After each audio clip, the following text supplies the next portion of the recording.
د کوم هیلث پروفیشنل دی دوی بلډ پریشر لیکي دا پیغام زما د هغوی دپاره دی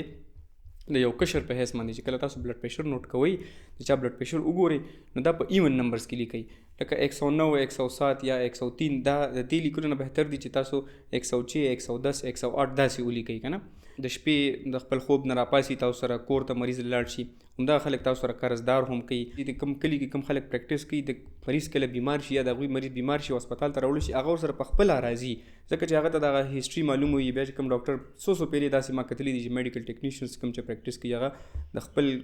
کلیوال مریض سره هسپتاله پورې راشي نو دا تاسو سره کلیوالي هم کوي بل چې په اولینی ځل باندې تاسو د چا بلډ پریشر وګورئ نو هغه ته ډایرکټ دا مه وایئ چې ستا بلډ پریشر دی ځکه چې دی وایټ کوټ هایپرټنشن یو شیز دی چې کله انسان هسپتال ته راځي یا څه بیمارۍ د وجې یا هغه غوسه کړې وي سګرټ څښلی وي چای څښلی وي منډه یې وهلي وي ایکسرسایز ورزش یې کړي نو وقتي طور پر د هغه بلډ پریشر زیات راتلی شي یا ایون کو هغه تشې میتیازې نه وي کړي مثانه یې ډکه وي په دغه دوران کې د هغه وران پوزیشن باندې ناست وي خپۍ په بله اړولي وي یا داسې ناست وي چې هغه زور کړی وي دغه خپې چې کوم دی په ګراوند باندې ټچ نه وي لاس یې په هوا کې نیولی لاس یې ډېر اوچت وي په دې ټولو صورتونو کې د هغه بلډ پریشر غلط زیات راتللی شي مطلب دا چې هغه به د بلډ پریشر بیمار نه وي خو دې وخت کې به د هغه سره بلډ پریشر زیات راشي نو د دې طریقې کار دا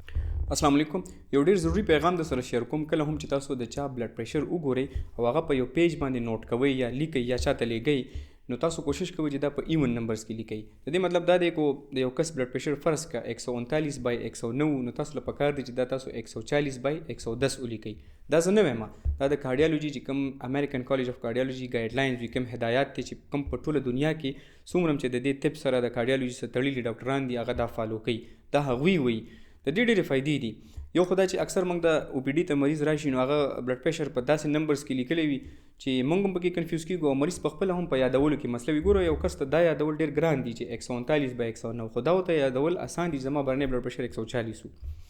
نو په دې کې دا وي چې کلو کې دیهاتو کې چې څومره هم هیلث پروفیشنلز دي ډسپنسرز دي ټیکنیشنز دي کمپاونډرز دي نرسنګ سټاف دی دوی اکثر هلته خپل پریکټس کوي زه د هغوی دغه نه کوم د دې خلکو په دې سوسایټي په دې معاشره باندې ډېر غټ احسان دی دا تاسو د هغوی خپل احسان داسې وګڼئ چې دغه همدغه خلک دي چې تاسو سره د شپې د خپل خوب نه راپاسي تاسو سره کور ته مریض لاړ شي همدغه خلک تاسو سره قرضدار هم کوي همدغه خلک تاسو له ایون د یو بلډ پریشر کتلو دپاره تاسو سره لرې لرې ځي نو پورې ځي دوی هم دله ارزانه درکوي او خپل فیس هم ډېر مناسب او ډېر کم فیس اخلي او د دوایانو د هر څه دپاره دوی بیا ښار ته راځي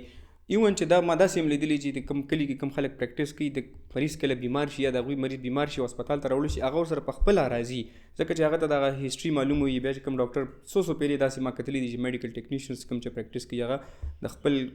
کلیوال مریض سره هسپتاله پورې راشي نو دا تاسو سره کلیوالي هم کوي نو اکثر د کوم هیلث پروفیشنل دی دوی بلډ پریشر لیکي دا پیغام زما د هغوی دپاره دی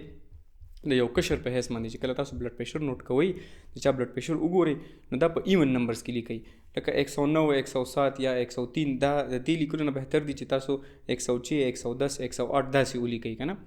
نو بس دا یو ورکوټی پیغام به در سره شریکو بل چې په اولینی ځل باندې تاسو د چا بلډ پریشر وګورئ نو هغه ته ډایرکټ دا مه وایئ چې ستا بلډ پریشر دی ځکه چې دی وایټ کوټ هایپرټنشن یو شیز دی چې کله انسان هسپتال ته راځي یا څه بیمارۍ د وجې یا هغه غوسه کړې وي سګرټ څښلی وي چای څښلی وي منډه یې وهلي وي ایکسرسایز ورزش یې کړي نو وقتي طور پر د هغه بلډ پریشر زیات راتلی شي یا ایون کو هغه تشې میتیازې نه وي کړي مثانه یې ډکه وي په دغه دوران کې د هغه وران پوزیشن باندې ناست وي خپۍ په بله اړولي وي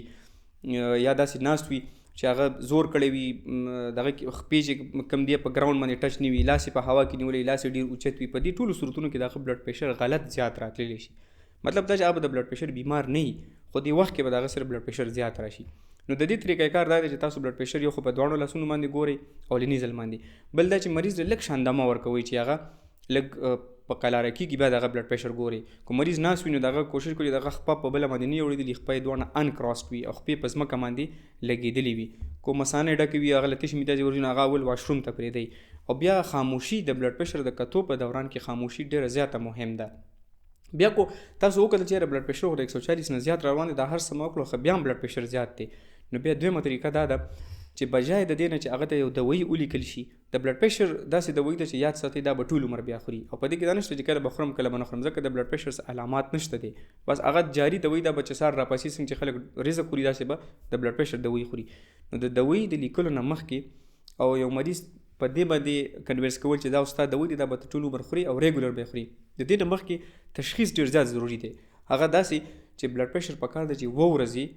7 ورځې لکه یو هفته سهار او ماښام وکتلی شي او په یو پیج باندې د هغې ریکارډ جوړ کړلی شي او بیا پکار دی چې یو ښه کارډیالوجست سره کوم نږدې کوم ډاکټر وي چې هغه سره هغه ریکارډ شریک کړلی شي. نو د هغې مطابق